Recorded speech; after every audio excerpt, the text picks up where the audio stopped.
What devil fruit is Laffitte actually hiding? He's the literal only Titanic captain whose powers are still a total mystery to us. But can we already guess it? Absolutely, because the truth is that Oda has already dropped all the clues we need. He's the user of a special devil fruit that Oda has saved for a final matchup against a certain Straw Hat. And today, you're finally going to find out exactly what fruit I'm talking about.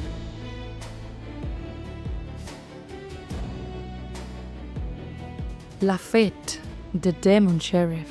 This guy started out as a police officer in the West Blue, but he was completely exiled due to his extreme cruelty and violence. Fast forward to today, and he's one of Blackbeard's 10 Titanic captains, specifically heading the 5th ship. But here is the most important part. Laffitte is the crew's navigator, which means he's Nami's literal counterpart. And let me tell you, when the final war between these two crews starts, the matchups are going to be strictly role-based.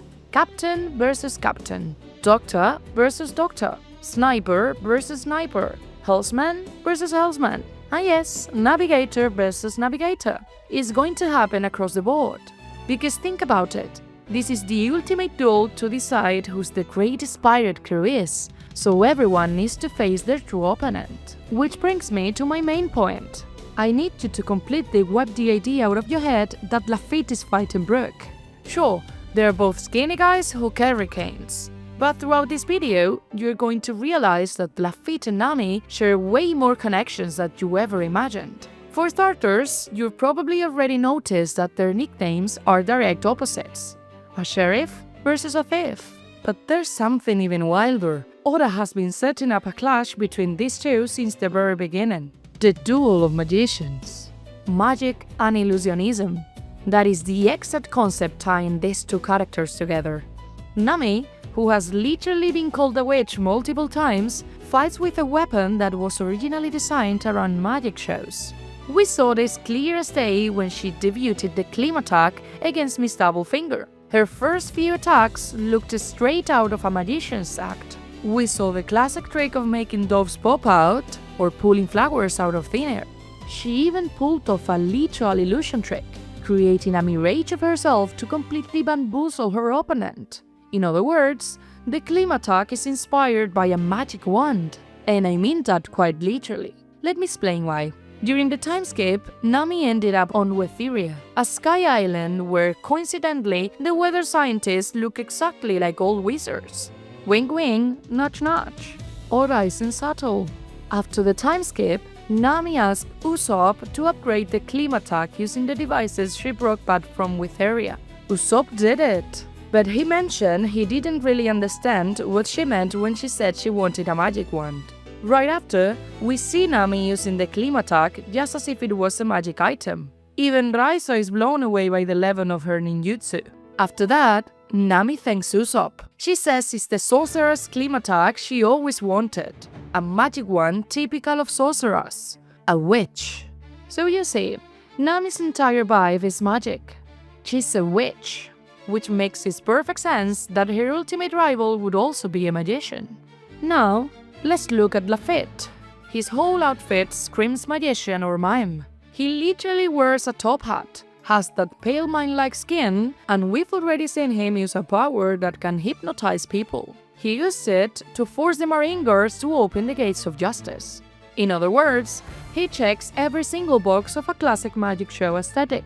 But here's the most important detail. We know this guy can fly. At certain points, we've seen him sprout wide wings that look a lot like a dove's. Why a dove? Well, that's the animal most people associate him with in popular theories. And it would make perfect sense, since doves are the ultimate staple in magic tricks. In fact, we already saw Nami pull them out of her Clim attack earlier. But let me tell you something. Laffitte does not have a basic Dove Zoan. That is way too simple. And the Blackbeard pirates need fruits with highly useful abilities, like stealth or hypnosis. That's why today I'm bringing you two complementary theories. They pretty much do the same thing, but the name and the type are completely different. Option A is the magic fruit, a Paramecia type. Think about it. Oda always gives the absolute perfect fruit to each Blackbeard pirate. He matches their powers flawlessly with their physique and skills. For example, Doku got the Sick fruit. Jesus Vargas, who is literally designed as a wrestler, has the strong fruit. San Juan Wolf, a literal giant, got the fruit that makes him even bigger. And the list goes on. So if Laffitte is built around a magician aesthetic, Oda might give him exactly that, the magic Paramecia. It's a power that lets him pull off various illusions and tricks, pretty much the same way Los Op fruit lets him perform actual medical procedures. Under this theory, the magic fruit is exactly what allowed Laffitte to hypnotize those marine guards. And it would also explain the dove wings, since as we've established, those birds are the ultimate symbol of a magic trick.